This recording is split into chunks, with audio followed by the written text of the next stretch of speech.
Salut, c'était une petite vidéo pour vous dire qu'on a un peu perdu les hits de rue, je trouve. Les gros bangers, genre trop Kaira, souvent des featuring, qui tapaient des 30 millions de vues, qu'on a beaucoup eu en fin d'année 2010, tu vois. Quand je dis ça, je parle de Longue Vie, Laisse pas traîner ton fils. Dans ces deux derniers, j'ai cité deux protagonistes qui ont énormément participé à ces sons. Pour Nino, t'as Air Max, Ma Cité a craqué, j'ai l'impression de tout le temps faire cette liste, mais bon, en même temps. Méchant avec Niska, Papers avec Zola, Fianso, t'as Wa, Yankee, 93 Empire, Le Cercle. Et en vrai, Fianso, il était trop ghetto. Ce mec, c'était vraiment une Kaira à l'état pur. J'utilise l'imparfait parce que bon, aujourd'hui, c'est plus trop son lifestyle, tu vois. C'était même pas un voyou, genre, c'était une racaille. Tu vois ce que je veux dire ou pas? On dirait un raciste. Trop ghetto, Fianso. La période 93 Empire, là, on pouvait pas faire plus hit de rue que ça, genre. Là, je suis vraiment en train de te parler des featuring du terre-terre, t'as vu? Même dans certains clips et tout, c'était grave la mode à un moment. Les clips en bas de la cité, ça ramène des mecs, barbecue, et voilà. Tout le monde qui fume. C'était trop hip-hop, ce truc-là, frère. Bon, après, ça date de bien avant la décennie 2010. Pareil, Niska, il a beaucoup représenté ça, je trouve. Et je pense aussi que c'est pour ça que le feat avec Impliqué 140 a tant de succès d'estime.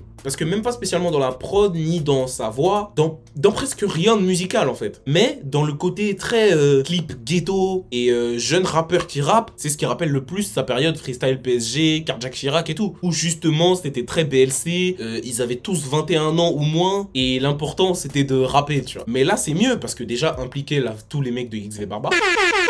Mais aussi parce qu'il y a eu une mise à jour. En 2015, du coup, c'était la consécration de la nouvelle génération de la trappe. Et là, c'est la consécration de la drill, en fait. Avec une des têtes des drillers français. Je pense deux choses. Si on parle de morceau qui a permis l'essor de toutes ces collaborations de trap, pour moi, le morceau qui a vraiment permis ça, c'est Arrêt du cœur. Et je vois plus de gens le dire, Arrêt du cœur est un classique. C'est un classique de la trappe française. Voire du rap français. Après, vas-y, bon, le critère des 5 piges, bon, c'est déjà passé, en fait. 7 ans, Arrêt du cœur. En fait, Caris, ce qui est intéressant, c'est que quand il est arrivé, du coup, avec Or Noir, il a jamais hésité à se mélanger avec la nouvelle génération de trappeurs qui a suivi. Il me semble qu'il y avait 13 blocs sur un bon banger du bruit de mon âme. Il me semble aussi qu'il a collaboré avec XV Barbare, Bouteille et Glock avec Dossé. Bon, lui, c'est pas un nouveau, mais il venait tout juste de faire la transition. Un de mes plus grands regrets, c'est de jamais avoir eu un Caris Niska. Un Caris Gradure, t'as capté? Donc, du coup, pour un morceau, je dirais Arrêt du cœur. Et pour un album, je dirais Nero Nemesis. Booba, frère, il a mis en avant trop de têtes. Avec des sons de bourrin. Kalash en est le paroxysme. Dans Nero Nemesis, frère, t'as Zer, t'as Pinocchio. Eh, il est trop chaud cet album-là.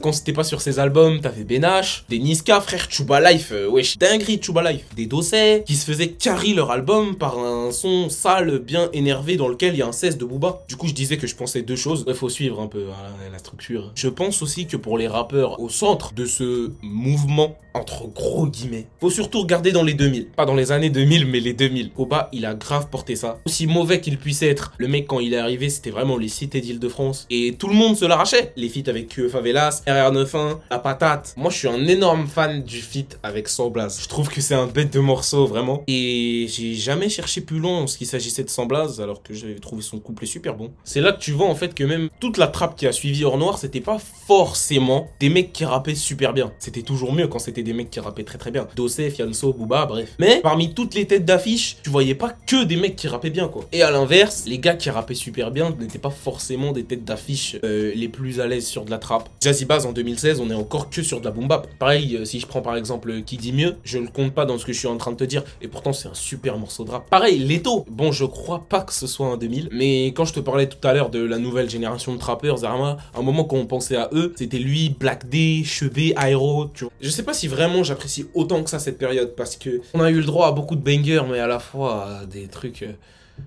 ultra de 13 blocs, méga projet que je préfère à Blo. Les mecs de 13 blocs, dans une grande globalité, ne sont pas les plus grands techniciens du paysage, mais ils amènent une énergie, un côté brut qui te fait trop kiffer le truc. Alors qu'en fait, bah il y en a, c'était juste insipide, genre. Moi j'ai rien contre les opportunistes qui voient le rap comme un plavon. C'était le cas de la crime, hein. Personne t'en voudra jamais de voir le rap comme un plavon, c'est un plavon. Mais bon, si tu le fais, au moins fais-le bien, je sais pas ça. Des fois il y en a même de l'énergie, ils amènent pas ça. Comment ne pas parler de grands Paris, où en plus de l'énergie qu'apporte la prod et certains rappeurs, t'as un apport technique de fils de pute, avec forcément des têtes comme Fianso, Seth Gecko, Lino, Nino, Youssoupha. Et Seth Gecko, c'est une singerie. Des fois, je me surprends à écouter Patate de Forain. Des fois, il tape des 7 syllabes dans le plus grand des calmes, frère. Il est trop impressionnant. Vraiment. Chaque fois, ça tombe juste. C'est Ce mec aime trop la rime et en plus, frère, c'est vraiment professeur punchline cette déco, genre. Le couplet du Soufa aussi, archi. Je parlais tout à l'heure de la drill et justement, je voulais vous poser 2 questions. La première, est-ce que vous pensez que Drill FR4 n'est pas le tout dernier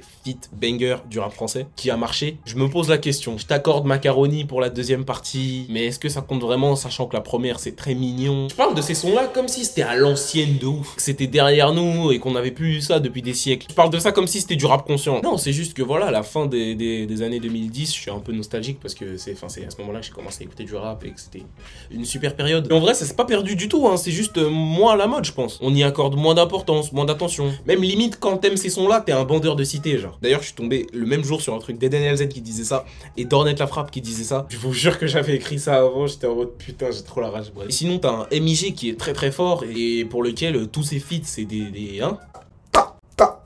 Je pense notamment à celui avec Eus l'Enfoiré. Knowledge qui est sympa, même si bon, la prod, au bout d'un moment, ça commence à faire mal à la tête. Et d'ailleurs, le meilleur couplet, c'est toujours celui de Kershak. Mais bon, un truc par exemple comme Chasse à l'homme en 2023, jamais ça fait 60 millions de vues, tu vois. Après, vas-y, moi je sais pas, mais je pense.